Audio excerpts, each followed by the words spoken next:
그날 아이들의 운동회는 웃음소리가 아니라 잔인한 속삭임으로 가득 차 있었다. 쨍한 가을 햇살 아래 망국기가 펄럭였고 아이들의 해맑은 함성 소리가 운동장을 채웠지만 우리 주변의 공기만큼은 얼음장처럼 차가웠다. 저것 봐. 아빠 없는 애들이래.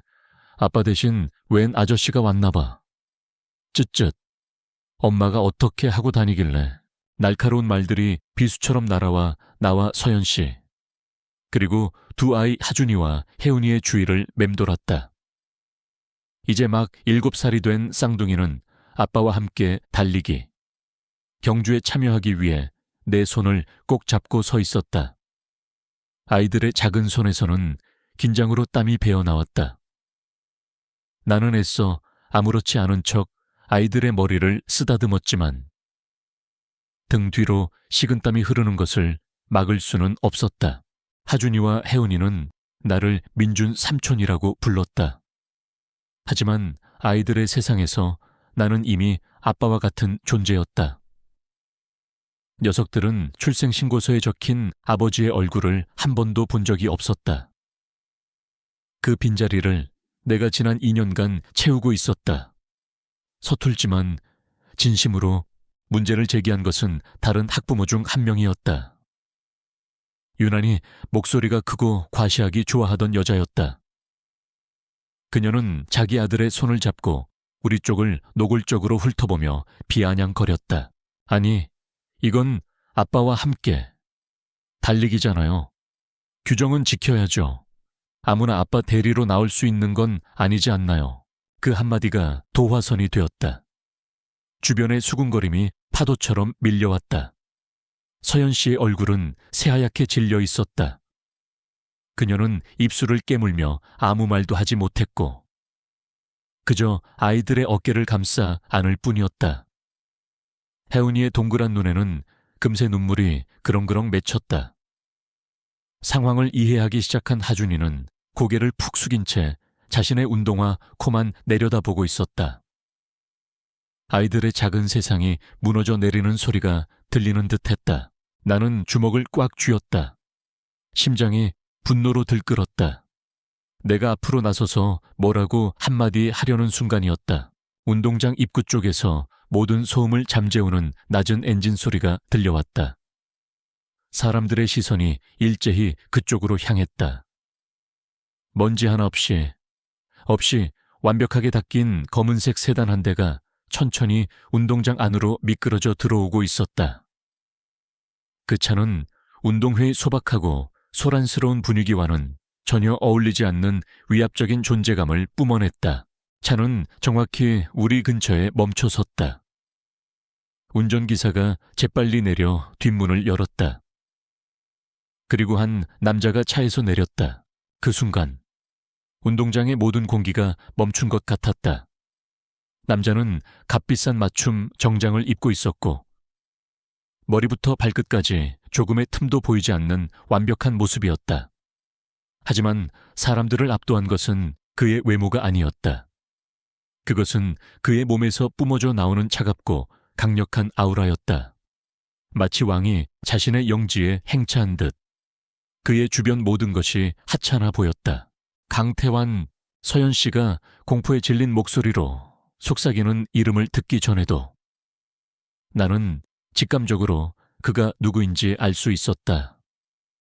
서연 씨의 법적 남편, 아이들의 생물학적 아버지, 그리고 나의 행복을 언제든 앗아갈 수 있는 유일한 남자. 그는 천천히 우리에게로 걸어왔다. 그의 구둣발이 흙먼지 날리는 운동장 바닥에 닿을 때마다 주변의 속삭임은 잦아들었다. 아까 우리를 비난하던 학부모는 입을 떡 벌린 채 그를 쳐다보고 있었다. 강태환은 아이들을 먼저 보지 않았다. 그의 첫 시선은 겁에 질려 파르르 떨고 있는 서연 씨에게 향했다. 그 눈빛에는 어떠한 온기도 담겨 있지 않았다. 그저 소유물에 대한 확인, 그 이상도 이하도 아니었다. 그리고 그의 시선은 하준이와 혜은이에게로 옮겨갔다. 아이들은 낯선 남자의 모습에 겁을 먹고 서연 씨의 등 뒤로 숨었다. 마지막으로 그의 눈이 나를 향했다. 그것은 단순한 시선이 아니었다. 경멸과 냉소, 그리고 모든 것을 꿰뚫어 보는 듯한 날카로움이 담긴 눈빛이었다. 마치 벌레를 내려다보는 듯한 그 눈빛 앞에서 나는 아무것도 할 수 없었다. 지난 2년간 내가 쌓아 올렸다고 믿었던 모든 것들, 아이들과의 유대감, 서연 씨와의 사랑, 이 가짜 가족의 행복, 이 그의 눈빛 한 번에 산산조각나고 먼지처럼 흩어지는 기분이었다. 그는 내게 단 한마디도 하지 않았다.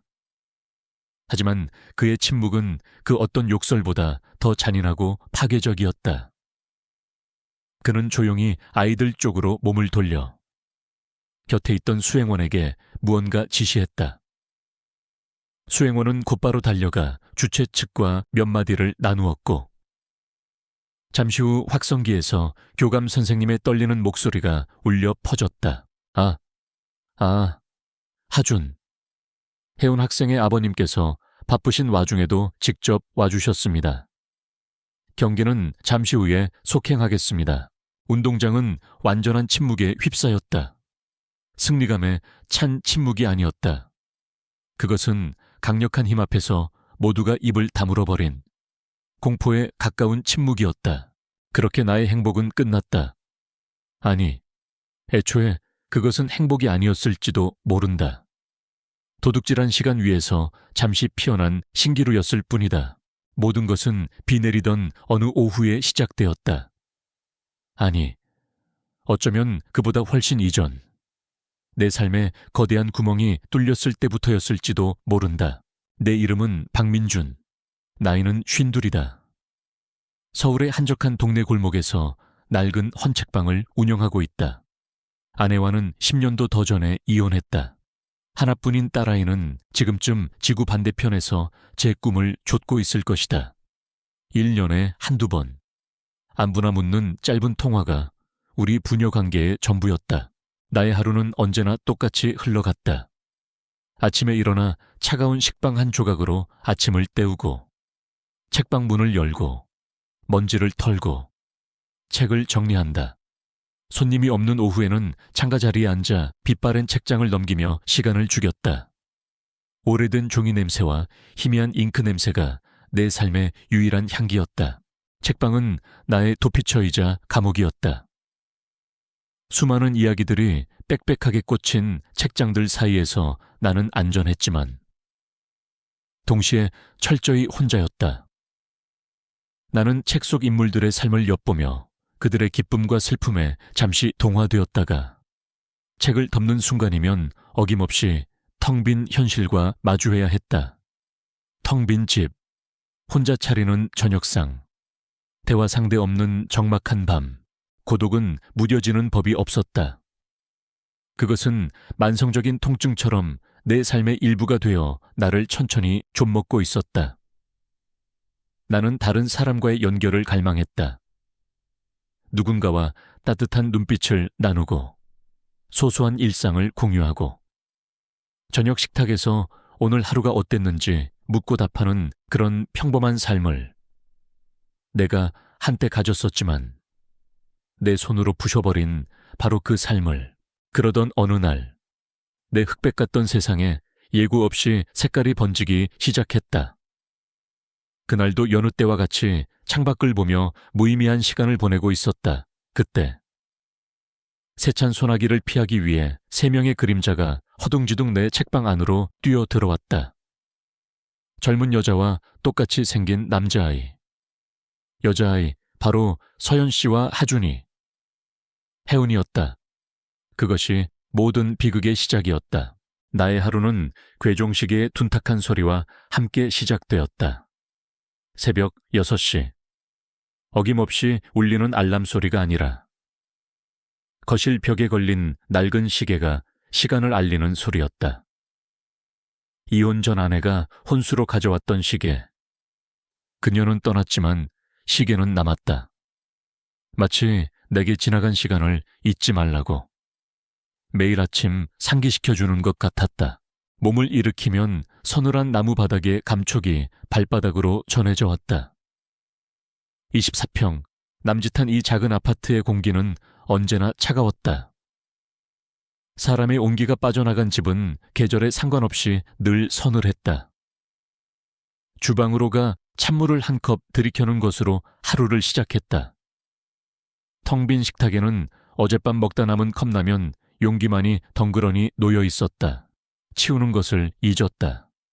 아니, 치워야 할 이유를 느끼지 못했다는 편이 더 정확할 것이다. 나 혼자 사는 집에서 부지런함은 사치였다. 책방의 이름은 시간의 뒷골목이었다.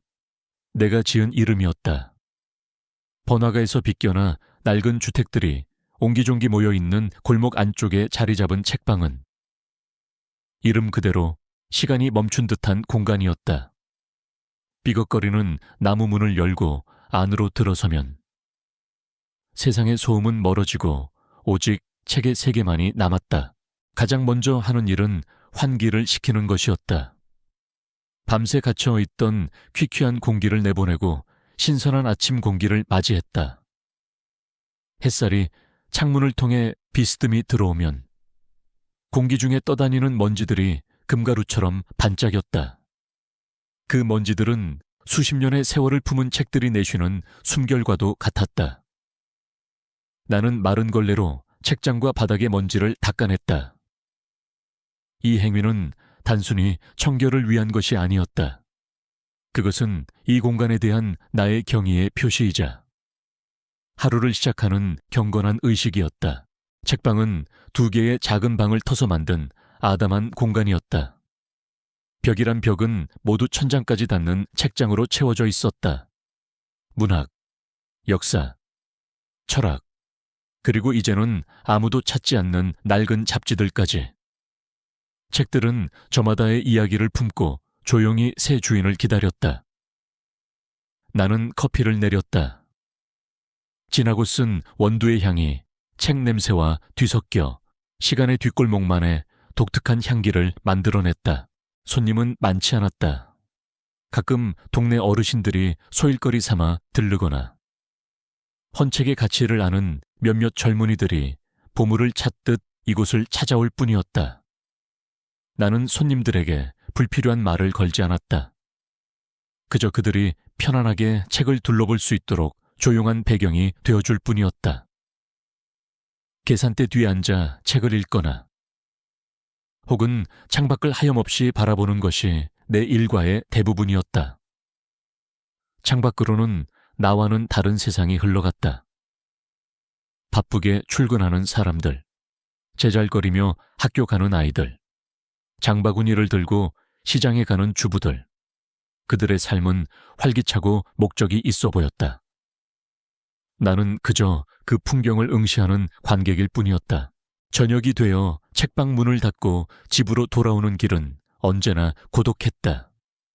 나를 기다리는 이 없는 집의 현관문을 여는 순간 온몸으로 엄습해오는 그 적막감은 익숙해질 법도 한데 매번 가슴을 시리게 했다. 저녁은 주로 배달 음식을 시켜 먹거나 편의점 도시락으로 때웠다. 텔레비전을 크게 틀어놓고 의미 없는 예능 프로그램을 보며 꾸역꾸역 밥을 넘겼다. 웃음소리와 박수소리가 거실을 채웠지만 그 소리가 클수록 나의 고독은 더욱 깊어졌다. 일주일에 한 번 딸 수진이와 통화를 했다. 국제전화 연결음이 몇 번 울리고 저편에서 아빠하고 묻는 딸의 목소리가 들려오면 나는 순간적으로 무슨 말을 해야 할지 잊어버리곤 했다. 그래, 수진아. 잘 지내니? 별일 없고. 응, 나는 잘 지내. 아빠는 책방은 어때? 늘 똑같지. 뭐, 밥은 잘 챙겨 먹고 공부는 힘들지 않고 우리의 대화는 언제나 이런 식이었다. 서로의 안부를 묻는 의례적인 질문들. 나는 딸의 유학 생활에 대해 더 깊이 묻고 싶었다.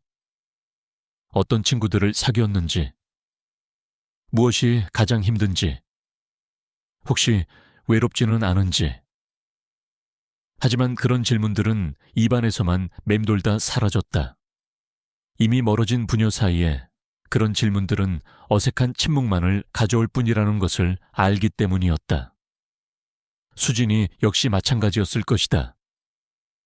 아빠의 외로운 삶에 대해 짐작은 하겠지만 굳이 그 상처를 들추고 싶지는 않았을 테다. 나 이제 수업 들어가야 해서 다음에 또 통화할게. 건강 잘 챙겨. 아빠, 그래. 너도 끊을게. 짧은 통화가 끝나고 수화기를 내려놓으면 집안의 정적은 이전보다 몇 배는 더 무겁게 나를 짓눌렀다. 딸의 목소리는 위안이 되기보다는 내가 얼마나 철저히 혼자인지를 다시 한번 각인시키는 역할을 할 뿐이었다. 나는 왜 이렇게 되었을까? 이혼 후 지난 10년의 세월을 복기해보곤 했다. 아내는 나의 무심함에 지쳐 떠나갔다. 나는 책 속에 파묻혀 사는 것이 세상과 소통하는 유일한 방법이라 믿었던 어리석은 남자였다. 가족들의 작은 신호들을 무시했고 그들의 세상에 문을 두드리는 법을 몰랐다. 결국 아내는 더 이상 기다려주지 않았다.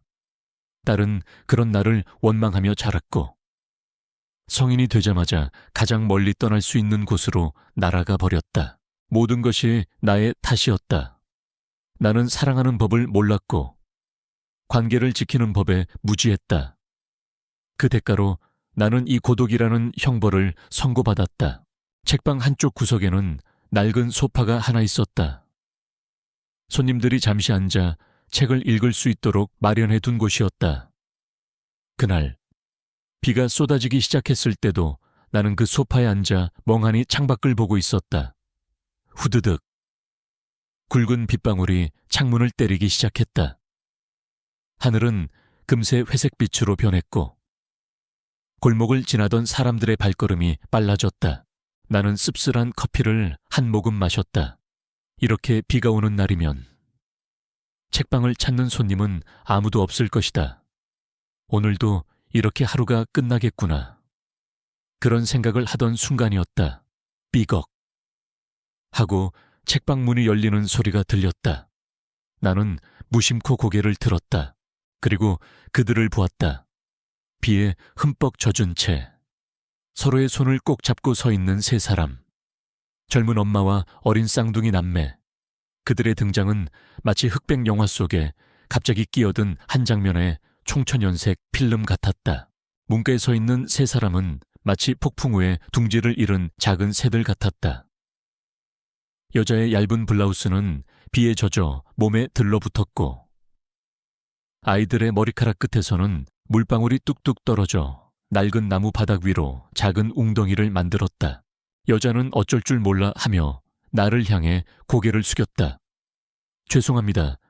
비가 너무 갑자기 쏟아져서 가게 처마 밑에서 잠시 피하려고 했는데 아이들이 추워하는 것 같아서 저도 모르게. 정말 죄송합니다.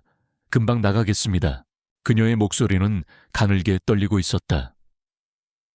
당황스러움과 미안함이 뒤섞인 얼굴에는 짙은 피로감이 서려 있었다. 나는 자리에서 일어났다. 평소 같았으면 괜찮다고. 편히 있다 가시라고 의례적인 인사를 건넸을 것이다. 하지만 그 순간 내 입에서 나온 말은 나 자신도 예상하지 못한 것이었다. 일단 들어오세요. 그러다 아이들 감기 걸립니다. 나는 계산대 뒤편에 있는 작은 공간으로 들어가 깨끗한 수건 3장을 들고 나왔다. 먼저 아이들에게 하나씩 건네주었다. 남자아이와 여자아이는 똑같이 생긴 얼굴로 나를 멀뚱멀뚱 쳐다보았다. 경계심이 가득한 동그란 눈망울이었다. 자, 이걸로 머리랑 얼굴 닦으렴. 내가 부드럽게 말하자 여자가 아이들의 등을 떠밀며 속삭였다. 하준아, 혜훈아, 삼촌한테 감사하다고 해야지. 아이들은 그제야 작은 목소리로 감사합니다 하고는 수건을 받아들었다. 나는 나머지 수건 1장을 여자에게 건넸다. 그녀는 잠시 망설이다가 고맙습니다 하며 받았다. 책방 안은 눅눅하고 서늘했다. 젖은 옷을 입고 있는 아이들의 입술이 파르르 떨리는 것이 보였다. 나는 잠시 고민하다가 다시 입을 열었다. 따뜻한 것 좀 드릴까요? 아이들 코코아 좋아하나요? 여자의 눈이 커졌다. 그녀는 괜찮다고 손사래를 쳤지만 아이들의 눈이 반짝이는 것을 나는 놓치지 않았다. 나는 희미하게 미소를 지으며 작은 탕비실로 향했다. 탕비실이라고 해봤자 작은 인덕션과 낡은 싱크대가 전부인 초라한 공간이었다. 나는 손님이 올 때를 대비해 사놓았던 코코아 가루와 우유를 꺼냈다. 작은 냄비에 우유를 붓고 불 위에 올렸다. 우유가 따뜻하게 데워지는 동안 달콤한 향기가 책방 안으로 퍼져나갔다. 이런 소소한 행위가 낯설었다. 이혼 후 누군가를 위해 무언가를 만들어 본 기억이 거의 없었다. 늘 나 자신만을 위한 식사를 준비했을 뿐이다. 냄비에서 피어오르는 하얀 김을 보고 있자니 아주 오래전 딸 수진이가 어렸을 때 코코아를 타주던 기억이 희미하게 떠올랐다. 그 기억은 아련한 동시에 가슴 한구석을 아프게 찔렀다. 나는 머그잔 3개의 따뜻한 코코아를 담아 쟁반에 받쳐 들고 나갔다. 아이들은 낡은 소파에 얌전히 앉아 있었고 여자는 책장을 둘러보는 척하며 서성이고 있었다. 자, 여기. 내가 코코아를 건네자 아이들의 얼굴에 환한 미소가 번졌다. 경계심은 이미 사라진 지 오래였다. 두 아이는 뜨거운 김을 호호 불어가며 조심스럽게 코코아를 마시기 시작했다. 달콤한 음료가 들어가자 아이들의 온몸이 조금씩 녹는 듯했다. 여자도 소파에 앉아 조용히 코코아 잔을 두 손으로 감쌌다.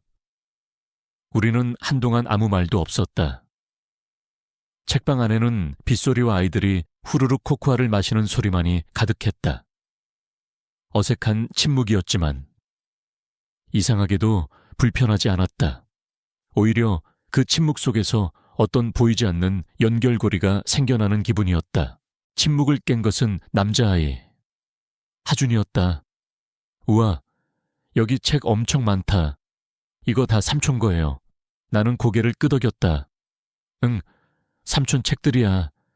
다 읽어봤어요, 여자아이. 혜은이가 호기심 가득한 눈으로 물었다. 나는 웃으며 대답했다. 아니, 다 읽어보진 못했어. 평생 걸려도 다 못 읽을걸. 아이들은 내 대답이 재미있다는 듯 까르르 웃었다.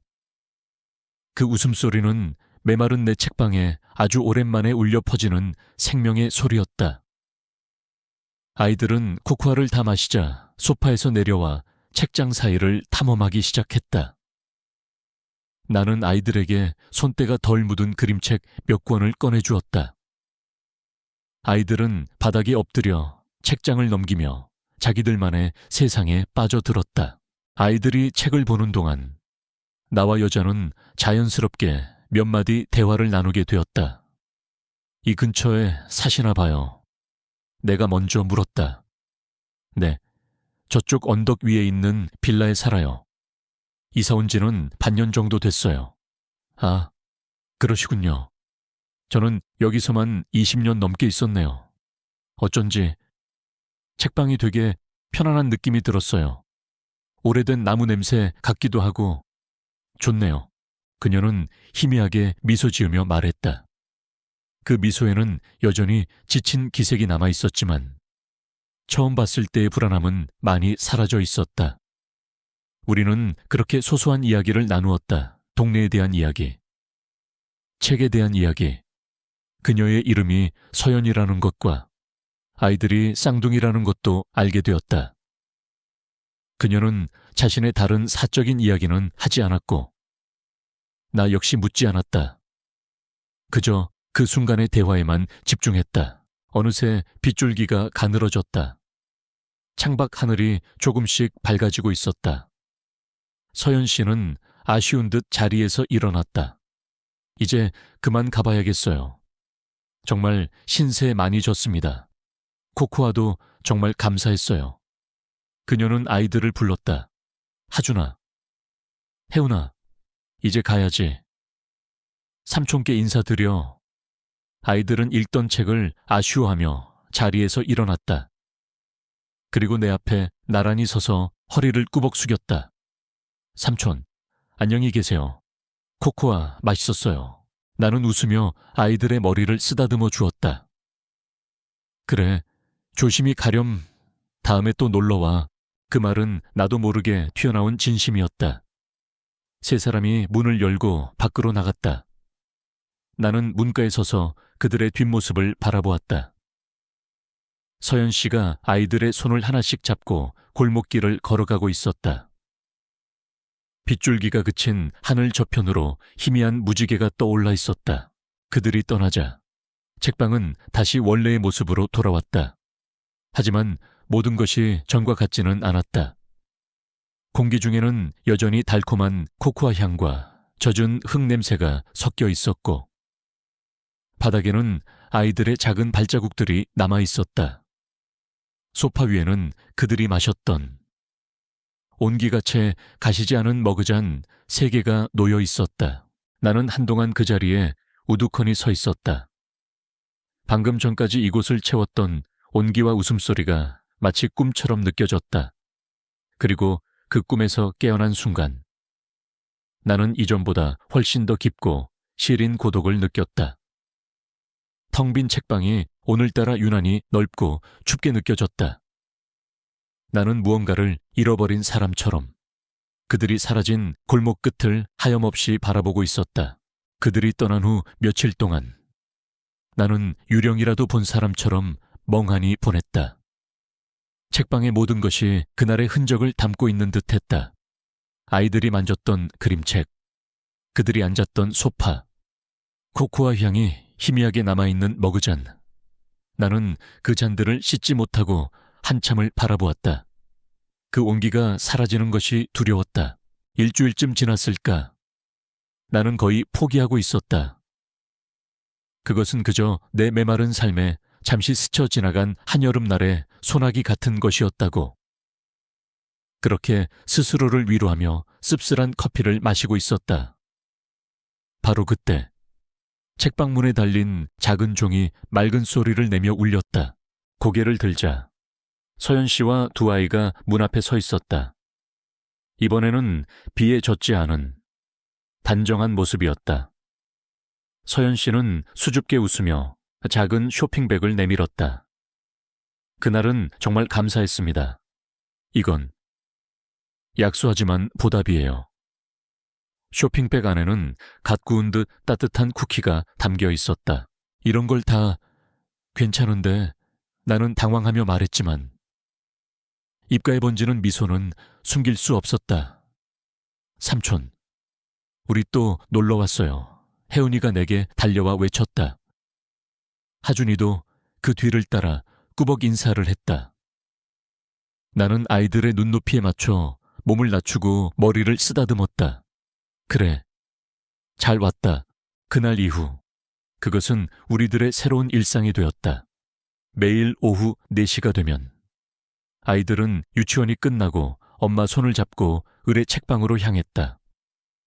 책방은 아이들에게 아늑한 놀이터이자 도서관이 되었다. 하준이는 공룡이나 자동차가 나오는 그림책을 좋아했고, 혜은이는 예쁜 공주가 나오는 동화책에 푹 빠졌다. 아이들은 소파에 나란히 앉아 책을 읽거나 내게 끊임없이 질문을 던졌다. 삼촌, 티라노사우루스는 왜 팔이 짧아요? 백설공주는 왜 모르는 사람이 주는 사과를 먹었어요? 아이들의 순수한 질문에 대답해 주다 보면 몇 시간은 훌쩍 지나갔다. 나는 수십 년 만에 처음으로 아이들의 눈높이에서 세상을 보는 법을 다시 배우고 있었다. 서연 씨는 계산대 근처 의자에 앉아 그런 우리를 조용히 바라보곤 했다. 그녀의 눈빛에는 언제나 고마움과 함께 내가 읽어낼 수 없는 깊은 슬픔이 함께 담겨 있었다. 어느 날부터인가 나는 아이들의 서툰 숙제를 도와주기 시작했다. 삐뚤빼뚤한 글씨를 교정해주고 아직은 어려운 덧셈 문제를 함께 풀었다. 아이들의 작은 머리를 맞대고 앉아 연필 소리만 사각거리는 그 시간은 내게 어떤 평온함을 가져다 주었다. 나는 내가 잊고 지냈던 아빠라는 역할을 어설프게나마 흉내내고 있었다. 관계의 변화는 책방 밖으로 이어졌다. 저녁 시간이 가까워지면 서연 씨는 미안한 얼굴로 아이들을 퇴근하곤 했다. 이제 그만 삼촌 귀찮게 하고 집에 가자. 그러면 아이들은 어김없이 시무룩한 표정을 지었다. 삼촌이랑 더 놀고 싶은데. 삼촌도 같이 저녁 먹으면 안 돼요. 어느 날 저녁, 혜은이의 그 한마디에 나는 얼어붙었다. 서연 씨의 얼굴이 당황으로 붉어졌다. 그녀는 아이를 나무랐지만 나는 차마 그 제안을 거절할 수 없었다. 그럴까? 삼촌도 마침 배고팠는데 나도 모르게 튀어나온 말이었다. 그렇게 나는 처음으로 그들의 집에 발을 들였다. 책방에서 언덕을 조금 올라간 곳에 있는 낡은 빌라 2층. 집은 작고 소박했지만 아기자기한 소품들과 아이들의 그림으로 가득 차 있어 따뜻하고 정겨운 느낌을 주었다. 내 텅 빈 아파트와는 모든 것이 달랐다. 사람 사는 냄새가 나는 공간이었다. 우리는 작은 식탁에 마주 앉아 김이 모락모락 나는 된장찌개와 갓 지은 밥을 먹었다. 특별할 것 없는 평범한 저녁 식사였다.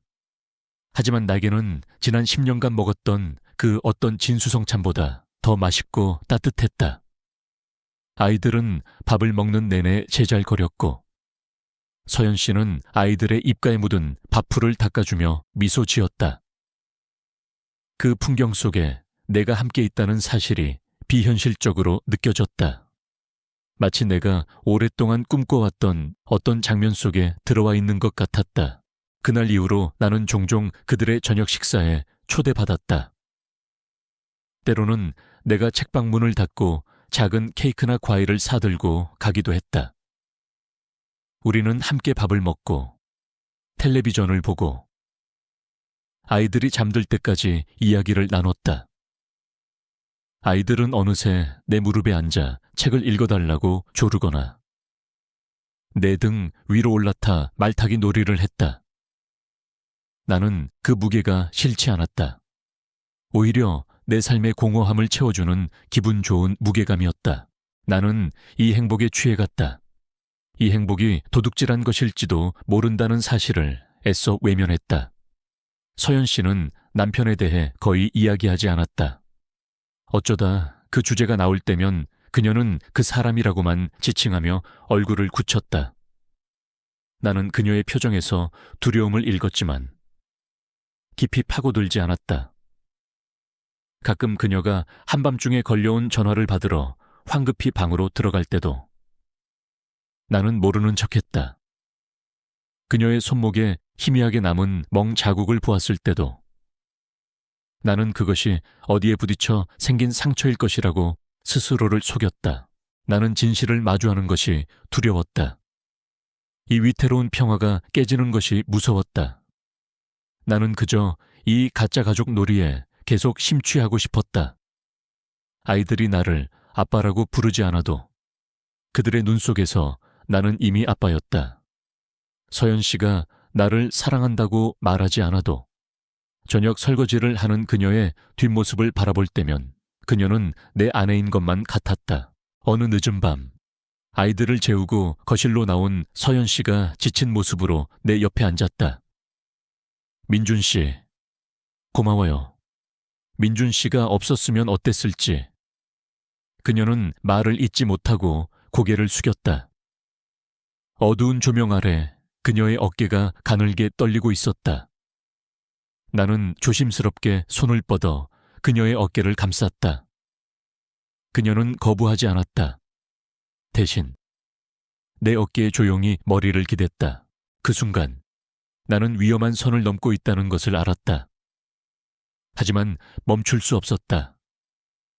그녀에게서 전해져 오는 온기와 연약함이 내 안에 잠들어 있던 보호 본능과 이기적인 욕망을 동시에 깨웠다. 나는 그녀를 불행에서 구원해주고 싶었고 동시에 이 행복을 영원히 내 것으로 만들고 싶었다. 그것이 얼마나 어리석고 위험한 생각인지 알면서도 나는 그 달콤한 유혹에 기꺼이 눈을 감았다. 우리는 그렇게 서로의 고독에 기댄 채 위태로운 현실을 외면하고 있었다. 행복의 시간은 짧고 불안의 그림자는 길었다. 우리의 위태로운 일상은 보이지 않는 누군가의 시선 아래 조금씩 금이 가기 시작했다.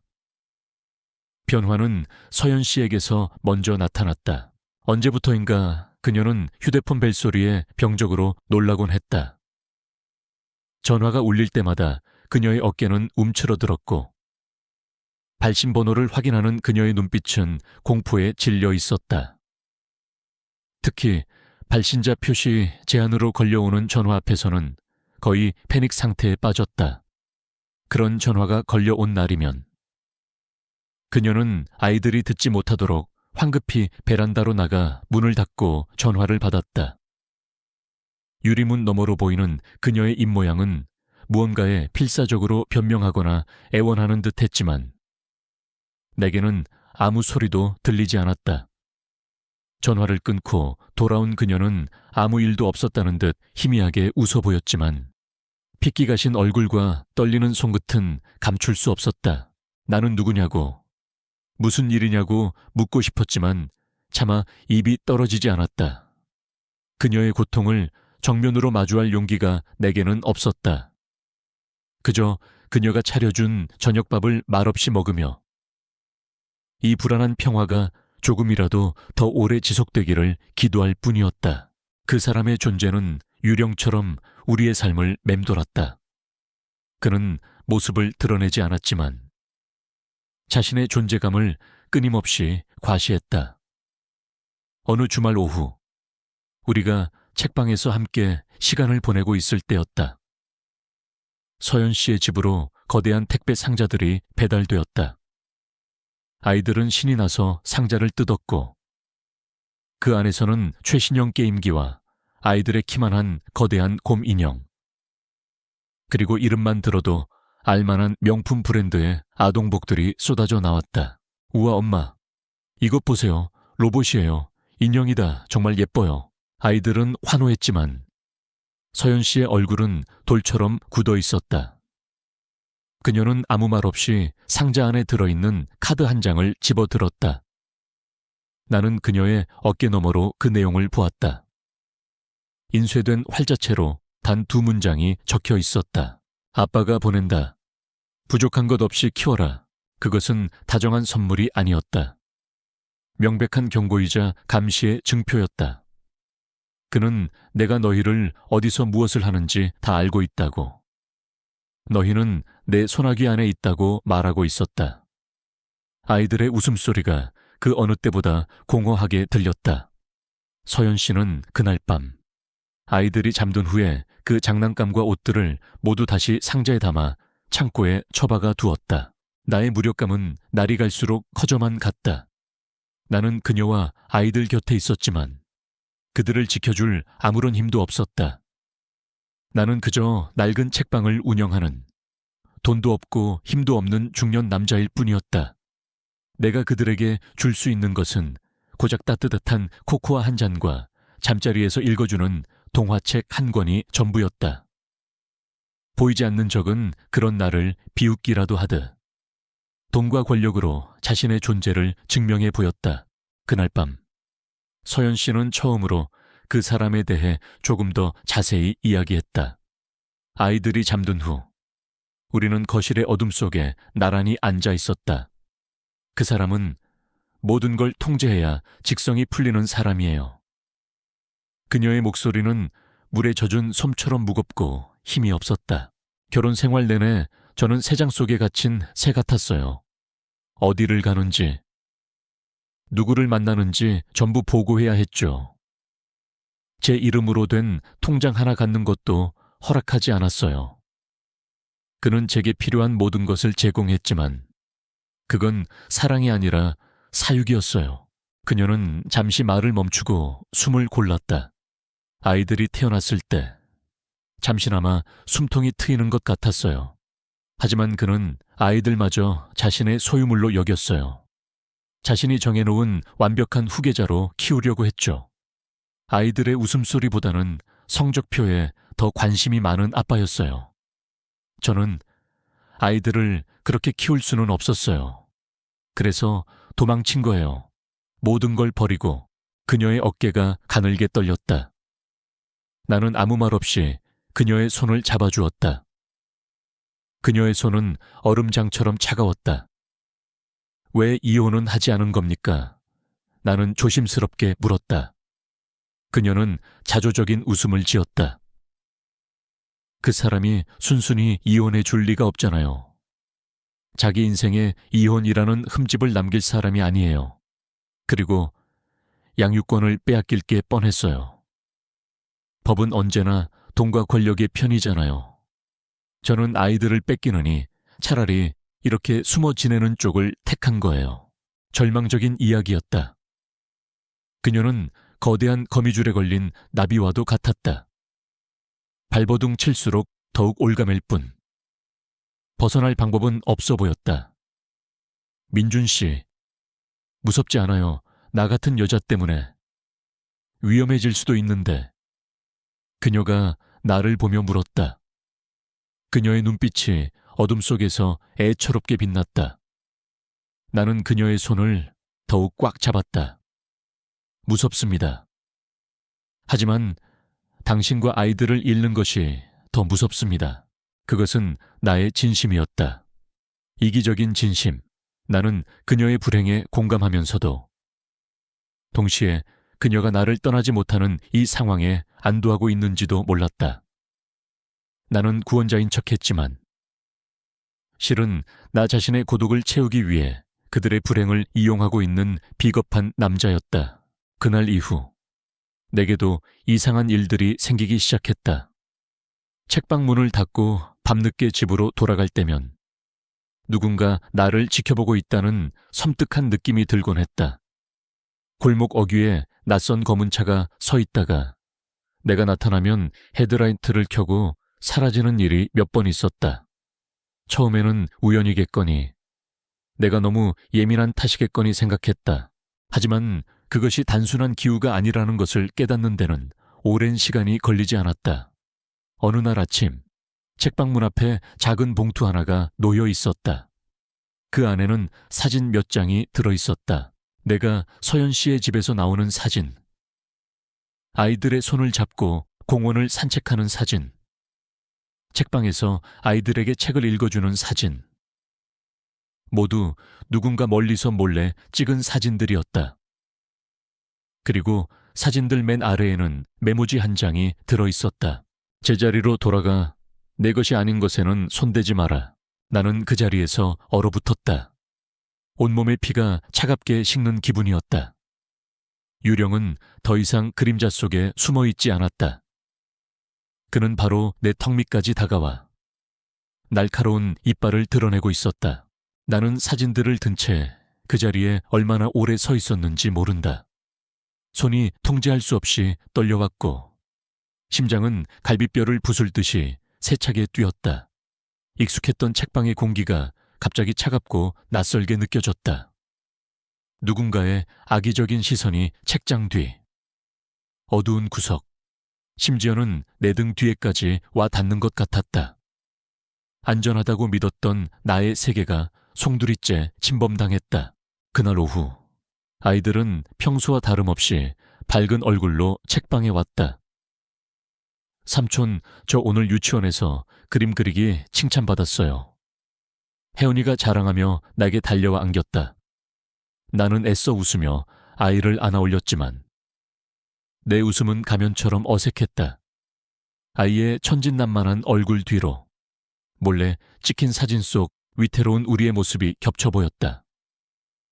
서연 씨는 내 표정이 좋지 않은 것을 눈치챘는지 걱정스러운 눈으로 나를 살폈다. 무슨 일 있어요? 민준 씨 안색이 안 좋아 보여요. 아닙니다. 그냥 잠을 좀 설쳐서. 나는 거짓말을 했다.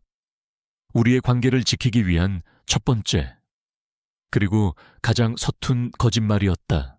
그날 밤, 나는 아이들이 잠들기를 기다렸다가 서연 씨에게 봉투를 건넸다. 그녀는 의아한 표정으로 봉투를 열었다. 그리고 사진들을 확인하는 순간, 그녀의 얼굴에서 모든 핏기가 사라졌다. 그녀는 놀라지 않았다. 대신 올 것이 왔다는 듯 깊고 절망적인 한숨을 내쉬었다. 그녀의 눈에서 소리 없이 눈물이 흘러내렸다. 그것은 충격의 눈물이 아니라 끝없는 공포에 지쳐버린 사람의 눈물이었다. 결국 여기까지 찾아왔군요. 그녀의 목소리는 거의 들리지 않을 만큼 작았다. 어떻게 할 생각입니까?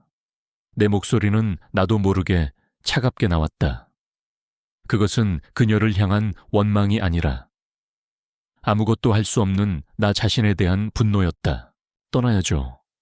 민준 씨를 위해서라도 여기서 더 폐를 끼칠 수는 없어요. 그녀는 체념한 듯 말했다. 그 말이 내 가슴을 찔렀다. 떠난다고, 이들을 내 삶에서 다시 덜어낸다고 지난 2년간의 온기와 행복을 모두 지우고 다시 차가운 고독 속으로 돌아가라고 나는 고개를 세차게 저었다. 안 됩니다. 그럴 수는 없어요. 하지만 이건 경고예요. 다음에는 사진으로 끝나지 않을 거예요. 그 사람은 자기가 원하는 걸 얻기 위해서라면 무슨 짓이든 할 사람이에요. 민준 씨까지 위험하게 만들 순 없어요. 위험해도 괜찮습니다. 나는 이제 당신과 아이들이 없는 삶은 상상할 수 없어요. 나는 그녀의 손을 붙잡고 애원했다. 내 이기심이, 내 외로움이 이성을 마비시키고 있었다. 나는 그녀와 아이들을 지켜야 한다는 책임감보다 그들을 잃고 싶지 않다는 욕망에 더 사로잡혀 있었다. 우리는 그날 밤새도록 이야기했다. 아니, 울부짖었다는 표현이 더 맞을 것이다. 도망치는 것은 불가능했다. 그녀의 말대로 그 사람의 손길은 어디에나 미칠 것이었다. 경찰에 신고하는 것은 더더욱 어리석은 짓이었다. 증거도 없을 뿐더러 오히려 그를 자극해 더 끔찍한 결과를 낳을 수도 있었다. 결국 우리는 가장 어리석고 위험한 결론에 도달했다. 현실을 바꾸는 대신 현실을 속이기로 한 것이다. 우리가 조금 더 조심하면 되잖아요. 사람들 눈에 띄지 않게, 아무도 모르게 만나면 내가 먼저 그 말을 꺼냈다. 그것은 해결책이 아니라 파멸로 향하는 달콤한 독이었다. 서연 씨는 눈물을 흘리며 고개를 끄덕였다. 우리는 그렇게 진실을 외면하고 거짓말의 성을 쌓기 시작했다. 그날 이후 모든 것이 변했다. 아이들은 더 이상 매일 책방에 오지 않았다. 일주일에 한두 번. 그것도 해가 진 저녁에 짧게 들르는 것이 전부였다. 아이들은 왜 자주 놀러 오면 안 되냐고 투정을 부렸다. 하준아, 혜훈아, 민준 삼촌은 이제 많이 바빠지셨어. 우리가 너무 자주 찾아가면 삼촌 일에 방해가 된단다. 서연 씨는 아이들에게 그렇게 둘러댔다. 나는 아이들의 실망한 얼굴을 보며 가슴이 찢어지는 것 같았지만 미안하다는 말밖에 할 수 없었다. 우리의 만남도 점점 더 은밀해졌다. 나는 더 이상 그녀의 집으로 저녁을 먹으러 가지 않았다. 대신 늦은 밤, 주변의 모든 집들이 잠든 후에야 도둑고양이처럼 조심스럽게 그녀의 집을 찾았다. 우리는 더 이상 함께 공원을 산책하거나 마트에 갈 수 없었다. 우리의 세상은 낡은 책방과 그녀의 작은 빌라, 그 두 곳으로 축소되었다. 거짓말은 또 다른 거짓말을 낳았다. 어느 날 하준이가 나에게 물었다. 삼촌, 친구들이 자꾸 아빠는 어디 있냐고 물어봐요. 뭐라고 대답해야 해요. 나는 순간 말문이 막혔다. 서연 씨가 내 대신 다급하게 대답했다. 아빠는 아주 먼 곳에서 아주 중요한 일을 하고 계셔서 지금은 만날 수 없다고 말하렴. 대신 우리에게는 민준 삼촌이 있잖아. 삼촌은 우리를 지켜주는 특별한 분이라고. 그녀의 목소리는 떨리고 있었다. 나는 그 특별한 분이라는 말이 얼마나 공허하고 위선적인 거짓말인지 알기에 죄책감으로 고개를 숙였다. 우리는 서로에게도 거짓말을 하기 시작했다. 괜찮을 거예요. 시간이 지나면 그 사람도 지쳐서 우리를 내버려 둘 거예요. 그녀는 나를 안심시키기 위해 혹은 자기 자신을 속이기 위해 그렇게 말했다. 걱정하지 말아요. 내가 어떻게든 당신과 아이들을 지켜줄게요. 나는 아무런 힘도 없으면서 그녀를 안심시키기 위해 그렇게 말했다. 우리의 사랑은 위협 속에서 더욱 애틋해졌다. 도둑질한 시간 속에서 나누는 입맞춤은 더 달콤했고 불안 속에서 나누는 포옹은 더 절실했다. 하지만 그 달콤함과 절실함 밑에는 언제 터질지 모르는 시한폭탄의 공포가 짙게 깔려 있었다. 우리는 서로를 사랑했지만 우리의 사랑은 이제 아이들에게까지 거짓말을 강요하는 족쇄가 되어가고 있었다. 우리는 서로를 위로했지만 그 위로는 더 깊은 수렁으로 함께 빠져 들어가는 것에 불과했다. 행복의 환상을 지키기 위해 우리는 기꺼이 눈을 감고 귀를 막은 채 달콤한 거짓말의 늪에서 허우적거리고 있었다. 거짓말로 쌓아 올린 위태로운 평화 속에서도 아이들은 자라났다. 아이들의 세상은 어른들의 불안과는 상관없이 맑고 투명했다. 그리고 때로 그 투명함은 날카로운 유리 조각이 되어 우리의 심장을 찔렀다. 가을이 깊어갈 무렵 아이들의 유치원에서 작은 전시회를 열게 되었다. 주제는 우리 가족이었다. 아이들은 며칠 전부터 그 이야기로 들떠 있었다. 삼촌, 제가 그림 제일 잘 그릴 거예요. 아니야. 내가 더 잘 그릴 거야. 우리 엄마랑 삼촌. 아주 멋지게 그릴 거야. 아이들은 주말 오후 책방 한쪽에 마련된 작은 책상에 나란히 앉아 커다란 스케치북을 펼쳤다. 나는 흐뭇한 미소로 아이들을 바라보았지만 서연 씨의 얼굴에는 옅은 그늘이 드리워져 있었다.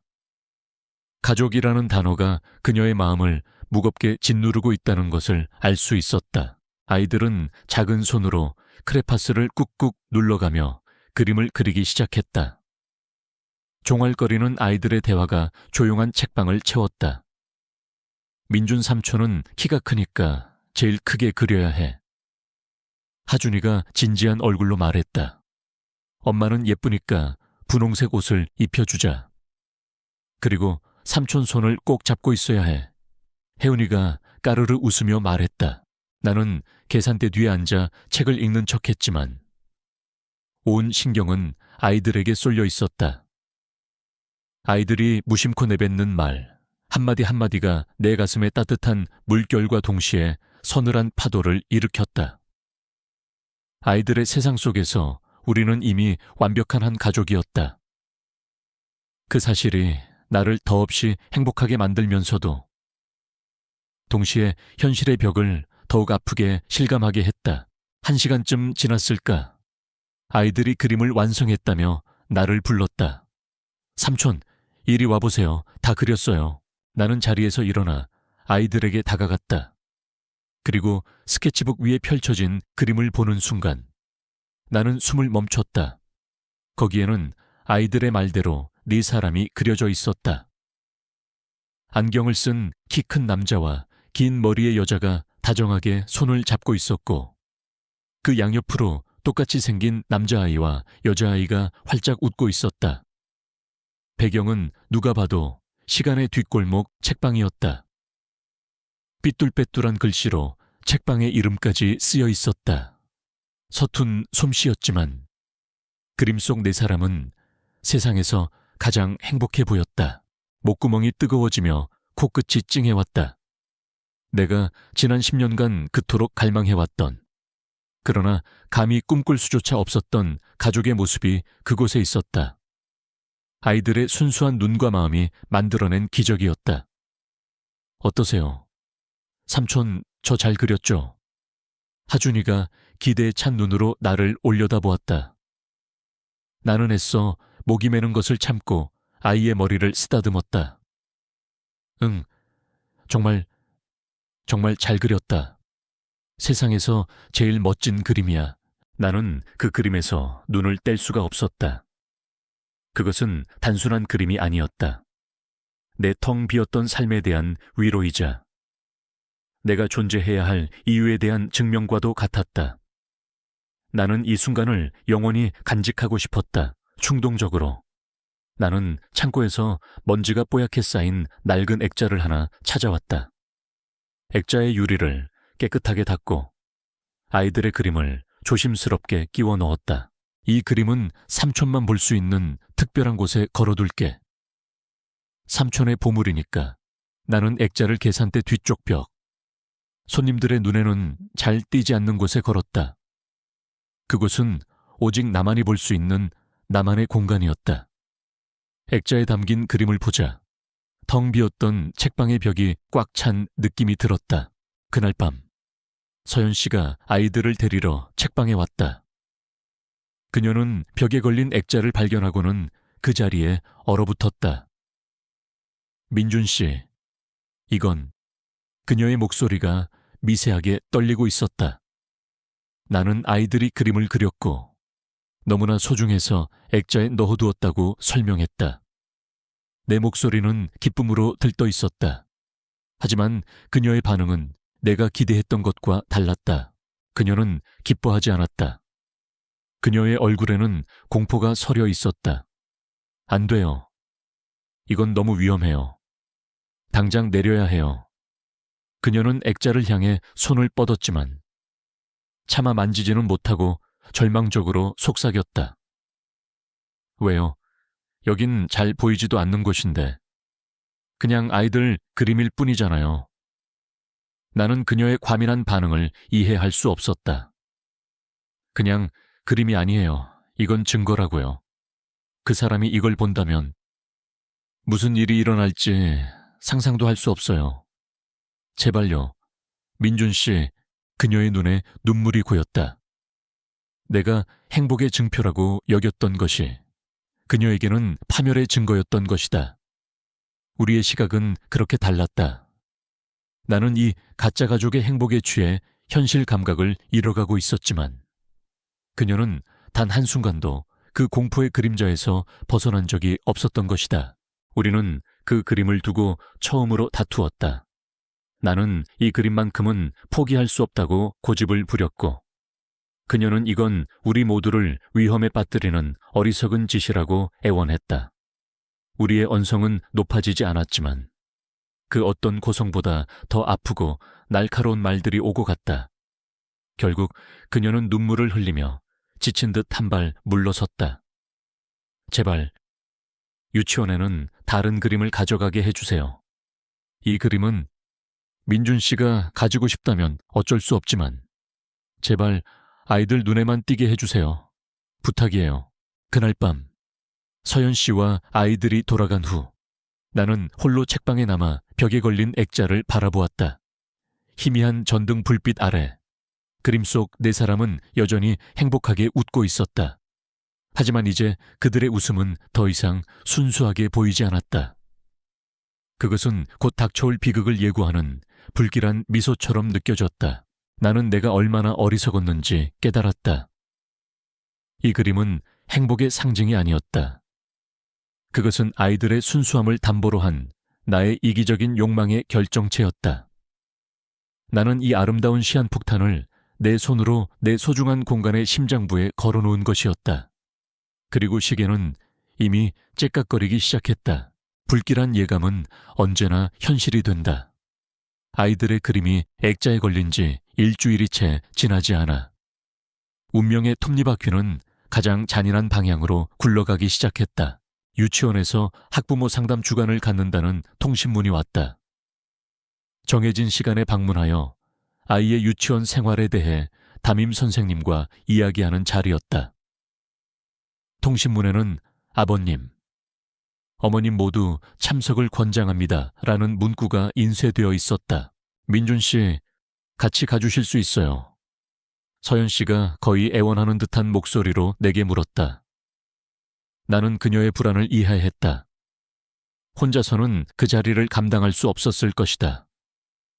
다른 부모들이 양손을 잡고 들어서는 그곳에 홀로 아이의 손을 잡고 들어설 그녀의 모습을 상상하니 가슴이 아팠다. 물론입니다. 당연히 가야죠. 나는 주저없이 대답했다. 그것이 우리를 어디로 이끌고 갈지 전혀 상상하지 못한 채 상담이 있던 날, 우리는 작은 교실에 다른 학부모들과 함께 앉아 있었다. 좁은 공간에 어른들이 가득 들어차 있으니 공기가 답답했다. 나는 아이들이 사용하는 작은 의자에 몸을 구겨놓고 앉아 있었다. 내 주변의 다른 남자들은 모두 자신감 넘치는 표정으로 아내와 이야기를 나누고 있었다. 그들은 모두 진짜 아빠들이었다. 나는 그들 사이에서 위조 지폐라도 된 듯 들킬까봐 조마조마한 기분이었다. 선생님은 아이들의 이름을 순서대로 호명했다. 김민지 양 아버님, 어머님, 이도윤 군 아버님, 어머님, 이름이 불린 부모는 앞으로 나가 선생님과 잠시 이야기를 나누고 자리로 돌아왔다. 마침내 선생님이 아이들의 이름을 불렀다. 강하준, 강혜운 쌍둥이 보호자님, 선생님은 우리를 배려해서인지 아버님, 어머님 대신 보호자님이라는 단어를 사용했다. 서연 씨가 나를 살짝 쳐다보았고 나는 그녀의 손을 한번 꼭 잡아준 뒤 함께 자리에서 일어났다. 우리가 앞으로 나아가는 짧은 순간, 교실 안의 모든 시선이 우리에게로 향하는 것이 느껴졌다. 수군거리는 소리들이 등 뒤에 비수처럼 꽂혔다. 그때였다. 낯익은 목소리, 그러나 가장 듣고 싶지 않았던 목소리가 교실의 침묵을 깼다. 어머, 실례지만 강하준, 강혜운이면 JK그룹 강태환 회장님 자제분들 아니었나요? 목소리의 주인은 첫 만남, 운동회에서 우리를 비난했던 바로 그 여자였다. 화려한 옷차림과 거만한 표정. 그녀는 마치 연극 무대의 배우처럼 과장된 몸짓으로 우리를 바라보며 말했다. 그녀의 질문은 순수한 궁금증이 아니었다. 명백한 공격이었다. 교실 안의 공기가 순간적으로 얼어붙었다. 모든 학부모들의 눈이 휘둥그레졌다. JK그룹이라는 이름이 가진 무게 때문이었다. 선생님은 당황하며 상황을 수습하려 했다. 사적인 질문은, 하지만 여자는 선생님의 말을 가볍게 무시하고는 시선을 내게 고정한 채 말을 이었다. 저는 다른 뜻이 있는 게 아니고요. 워낙 유명한 분이시라 궁금해서요. 실례지만 누구신지 여쭤봐도 될까요?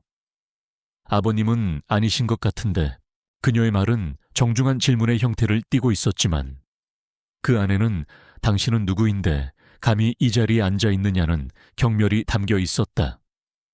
나는 얼굴이 화끈거리는 것을 느꼈다. 뭐라고 대답해야 할까? 나는 아이들의 보호자입니다. 나는 아이들을 사랑하는 사람입니다.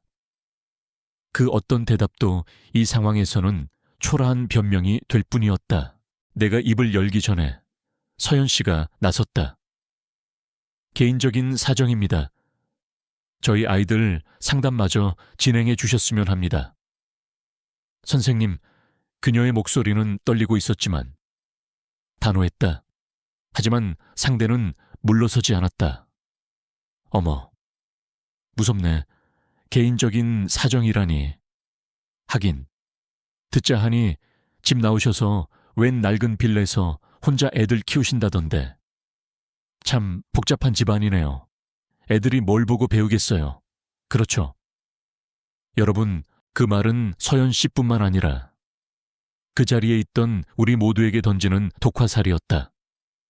정상적이지 않은 가정에 대한 사회의 폭력적인 시선. 아이들은 교실 한쪽, 장난감 코너에서 자기들끼리 놀고 있었다. 하지만 이 소란을 느꼈는지 아이들이 우리 쪽을 돌아보았다. 하준이의 얼굴이 굳어 있었고 혜은이의 눈에는 두려움이 가득했다. 아이들이 상처받고 있었다. 바로 그 순간이었다. 서연 씨의 얼굴에서 모든 감정이 사라졌다. 핏기 가신 얼굴은 창백하다 못해 투명해 보였다. 그녀는 더 이상 수치스러워하지도 분노하지도 않았다. 대신 모든 것을 포기한 사람처럼 텅 빈 눈으로 나를 한번, 그리고 아이들을 한번 쳐다보았다. 그리고는 조용히 몸을 돌려 교실 밖으로 걸어 나갔다. 나는 그녀를 따라가야 할지, 이 자리에 남아 상황을 수습해야 할지 몰라 우왕좌왕했다. 그 여자는 승리감에 찬 미소를 짓고 있었다. 주변 학부모들은 동정인지 호기심인지 모를 눈빛으로 나를 쳐다보고 있었다. 나는 교실 창문을 통해 복도로 나간 서연 씨의 모습을 보았다. 그녀는 복도 구석에 서서 휴대폰을 꺼내 들었다. 그녀의 손가락은 심하게 떨리고 있었다. 그녀는 잠시 망설이는 듯 하더니 이내 결심한 듯 어딘가로 전화를 걸었다. 나는 그녀의 입모양을 읽을 수 있었다. 그녀가 누구에게 전화를 걸고 있는지, 무슨 말을 하려 하는지 알 수 있었다. 그녀는 아이들을 지키기 위해 마지막 남은 자존심까지 버리고 악맥에 손을 내밀고 있었다. 이 작은 모욕을 잠재우기 위해 더 거대한 파멸을 불러들이고 있었다. 나는 온몸에서 힘이 빠져나가는 것을 느끼며 그 자리에 주저앉고 싶었다. 창밖은 아직 대낮이었지만 내 눈앞은 칠흑같이 어두워졌다. 끝이 오고 있었다. 우리가 애써 외면하고 속여왔던 모든 것들의 대가를 치를 시간이 서연 씨가 전화를 끊고 교실로 돌아왔을 때 그녀는 이미 다른 사람이 되어 있었다. 그녀의 얼굴에는 더 이상 두려움이나 슬픔이 남아있지 않았다. 모든 것을 포기한 자의 공허한 평온함만이 감돌았다. 그녀는 아무 말 없이 내 옆자리에 와서 앉았다. 우리는 침묵 속에서 사형 선고를 기다리는 죄수처럼 다가올 운명을 기다렸다. 교실 안의 분위기는 어색함 그 자체였다. 우리를 공격했던 여자는 의기양양한 표정이었고 다른 학부모들은 호기심과 불편함이 뒤섞인 눈으로 힐끔거렸다. 선생님은 쩔쩔매며 상담을 서둘러 마무리 지으려 했다. 시간이 얼마나 흘렀을까? 10분, 20분 영원처럼 느껴지던 시간이 흘렀을 때 유치원 건물 밖에서 낮은 엔진 소리가 들려왔다. 운동회 날 들었던 바로 그 소리. 교실 창문 너머로 검은색 세단이 미끄러지듯 들어와 멈춰 서는 것이 보였다. 모든 소음이 멎었다. 교실 안의 모든 사람들이 약속이라도 한 듯 창밖을 쳐다보았다. 운전기사가 채서 내려 뒷문을 열었다. 그리고 강태환이 나타났다. 그는 교실 문을 노크도 없이 열고 안으로 들어섰다. 그의 등장만으로 좁은 교실은 그의 개인 집무실처럼 변해버렸다. 그의 시선은 가장 먼저 우리를 조롱했던 그 여자에게로 향했다. 그는 여자의 얼굴을 잠시 쳐다보더니 얼음처럼 차가운 미소를 지으며 말했다. 제 아내와 아이들에게 관심이 많으신 분이 바로 당신이시군요. 그의 목소리는 나지막했지만 교실 안에 모든 사람들의 귀에 똑똑히 박혔다. 아, 아니요. 저는 그냥... 여자는 당황하며 말을 더듬었다. 괜찮습니다. 제 가족에게 관심을 가져주시니 오히려 감사할 따름입니다. 조만간 저희 JK그룹 법무팀에서도 부인께 감사의 인사를 전할 일이 있을지도 모르겠군요. 그 말에 여자의 얼굴이 새하얗게 질렸다. 법무팀이라는 단어가 가진 위협적인 힘을 모를 리 없었다. 그녀는 더 이상 아무 말도 하지 못하고 고개를 숙였다. 강태환은 더 이상 그녀에게 눈길도 주지 않고 이번에는 담임 선생님에게로 고개를 돌렸다. 선생님, 제 아이들이 신세를 많이 지고 있는 것 같습니다. 바쁘다는 핑계로 한 번도 찾아뵙지 못해 송구스럽습니다. 오늘 이 불미스러운 일은 전적으로 제 불찰입니다. 아내와 아이들을 제대로 돌보지 못한 탓이지요. 그는 정중하게 말하며 고개를 숙였다. 하지만 그 행동에는 조금의 진심도 담겨 있지 않았다. 그것은 자신의 완벽한 이미지를 구축하기 위한 계산된 연기일 뿐이었다. 마침내 그의 시선이 내게로 향했다. 심판의 시간이었다. 그는 내 앞으로 천천히 걸어와 위에서 아래로 나를 훑어보았다.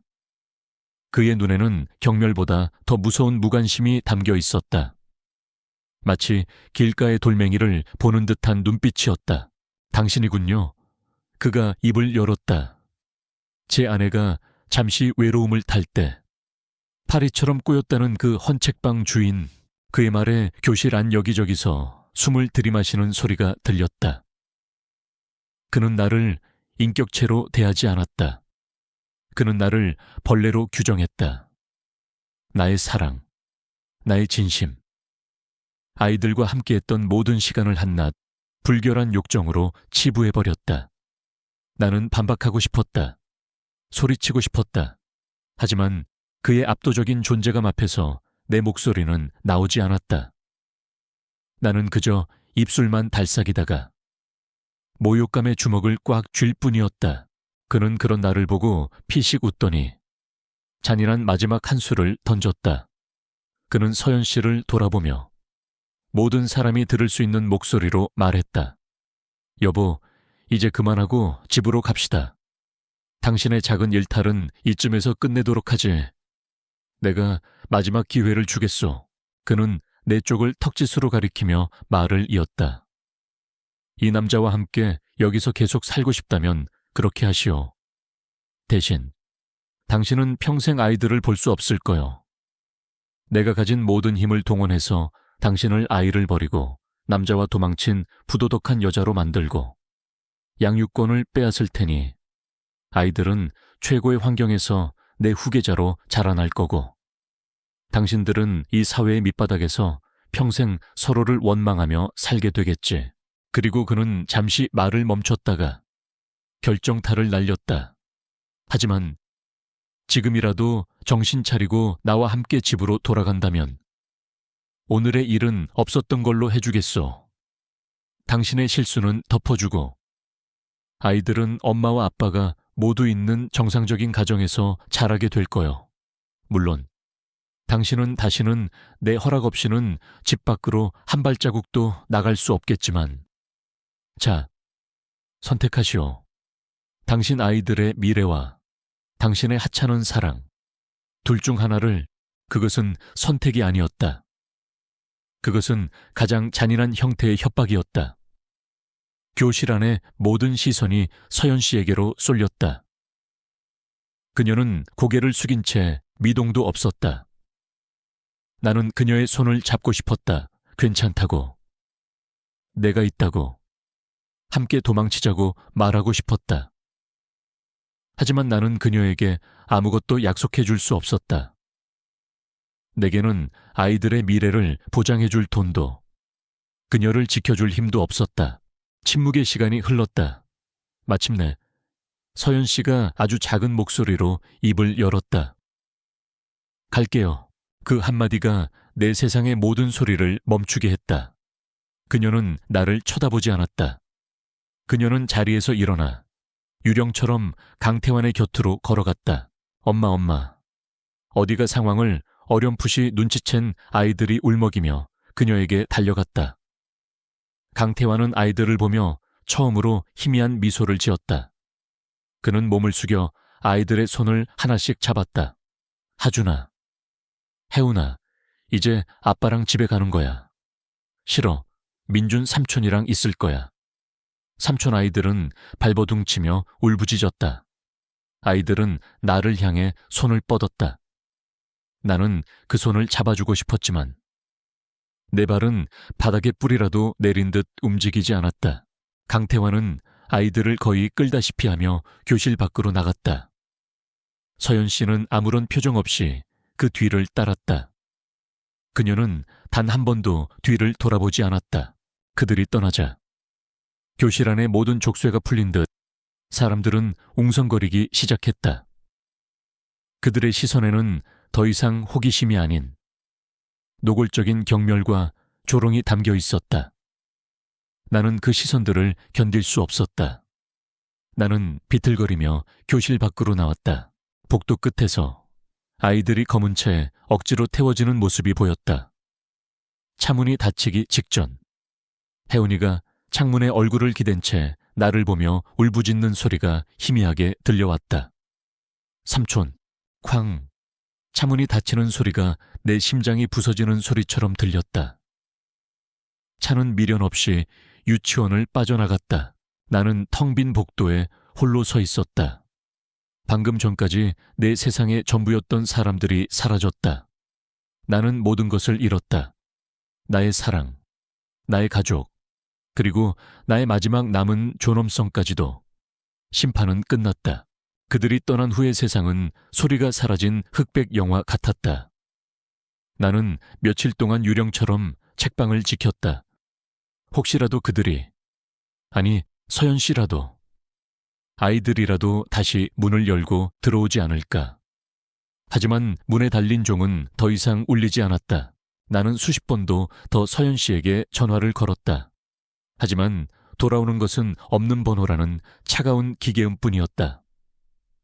며칠 후 나는 용기를 내어 그들의 낡은 빌라로 찾아갔다.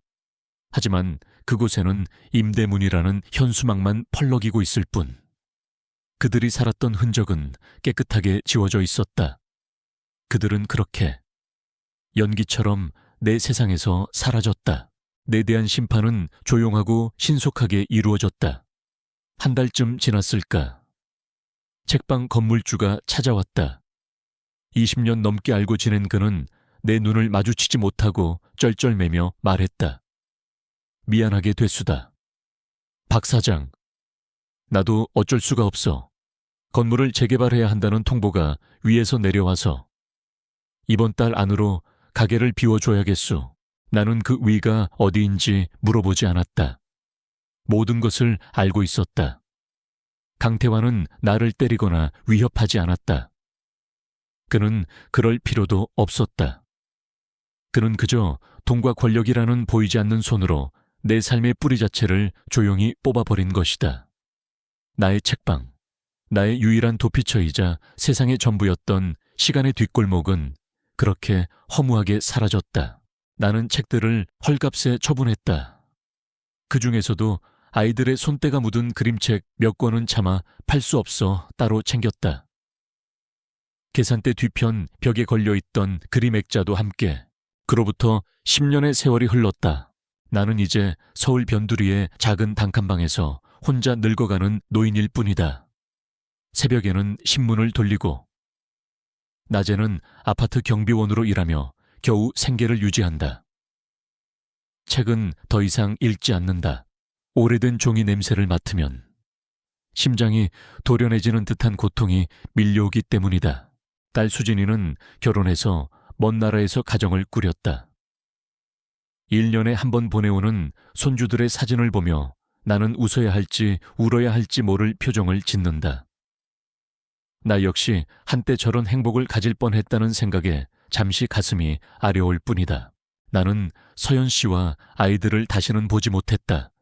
그저 가끔, 아주 가끔 그들의 소식을 사회면이 아닌 경제면 기사에서 접할 뿐이었다. 오늘도 그랬다. 경비실에서 잠시 쉬며 무심코 스마트폰으로 뉴스를 보던 중 익숙한 이름을 발견했다. JK그룹 강태환 회장, 소외계층 아동을 위한 장학재단 설립. 기사에는 그의 사진이 실려 있었다. 10년의 세월도 그에게는 아무런 흔적을 남기지 못한 듯 그는 여전히 차갑고 완벽한 모습이었다. 그리고 그의 곁에는 가족이 함께 서 있었다. 나는 숨을 참고 사진을 확대했다. 서연 씨는 값비싼 드레스를 입고 우아하게 미소 짓고 있었다. 하지만 그 미소는 살아있는 사람의 것이 아니었다. 모든 감정이 거세된 아름다운 마네킹 같았다. 그리고 그 옆에는 훌쩍 자란 하준이와 혜은이가 있었다. 이제 17살이 되었을 아이들, 최고의 명품 교복을 입고 흠잡을 데 없이 완벽한 모습으로 서 있었다. 아이들은 웃고 있었다. 하지만 그들의 눈은 웃고 있지 않았다. 어린 시절, 내 책방에서 빛나던 그 총기와 호기심은 어디에도 없었다. 잘 훈련된 인형처럼 정해진 각도와 표정으로 아버지의 옆을 지키고 있을 뿐이었다. 나는 그들의 텅 빈 눈동자에서 황금 새장 속에 갇혀 날갯짓을 잊어버린 새의 슬픔을 보았다. 그 순간 나는 깨달았다. 파멸한 것은 나 혼자만이 아니었다. 나 역시 그들을 불행하게 만든 공범자였다. 나의 이기적인 외로움이 그들을 잠시나마 현실에서 도피하게 만들었지만 결국 더 깊고 벗어날 수 없는 지옥으로 밀어넣은 것이다. 나는 그녀를 구원하려 한 것이 아니라 내 고독을 채우기 위해 그녀의 불행을 잠시 빌렸을 뿐이었다. 그 대가는 너무나도 참혹했다. 나는 조용히 스마트폰 화면을 껐다. 창밖을 보니 어느새 비가 내리고 있었다. 10여 년 전 그날처럼 세찬 소나기가 세상을 회색빛으로 물들이고 있었다. 나는 자리에서 일어나 좁은 방의 창가로 다가갔다. 창문에 맺힌 빗방울 너머로 나의 늙고 지친 얼굴이 희미하게 비쳤다. 나는 방 한쪽 구석에 먼지를 뒤집어 쓴 채 놓여 있던 상자를 열었다. 그 안에는 낡은 그림책 몇 권과 아이들이 그려주었던 가족 그림 액자가 들어있었다. 나는 액자를 꺼내 유리에 묻은 먼지를 손으로 닦아냈다. 그림 속에서 우리는 여전히 행복하게 웃고 있었다. 영원히 닿을 수 없는 제가 되어버린 행복의 환영이었다. 빗소리는 점점 더 거세졌다. 나는 액자를 가슴에 품은 채 창밖을 하염없이 바라보았다. 빗줄기는 멈추지 않을 것 같았다. 마치 내 남은 생애 동안 영원히 흘러내릴 나의 눈물처럼. 모든 것이 시작되었던 그날처럼 비가 내리고 있었지만 이제 나게는 젖은 몸을 녹여줄 따뜻한 코코아도 문을 열고 들어와 줄 반가운 손님도 없었다. 오직 지독한 후회와 영원한 고독만이 이 텅 빈 방 안을 가득 채우고 있었다.